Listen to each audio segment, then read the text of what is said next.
اگه لباس فروشی دارید، تارگت چطوری به شما کمک میکنه؟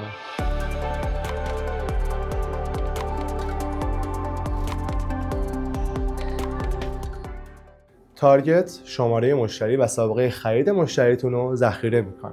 با قابلیت تخفیف روی خرید بعدی دستگاه تارگت، مشتری که یه بار میاد مغازتون رو تبدیل به مشتری دائمی میکنید. اینجوری که براش تخفیف میفرستید و باعث میشه که برای بار دوم بیاد به مغازه شما و از شما خرید کنه.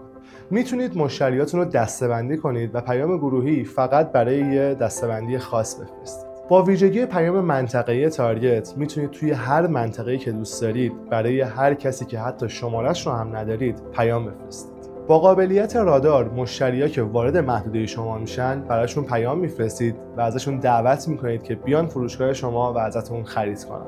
با تبریک تولد یا تخفیف تولد به مشتری احساس خاص بودن میدید و احتمال فروشتون میره بالا.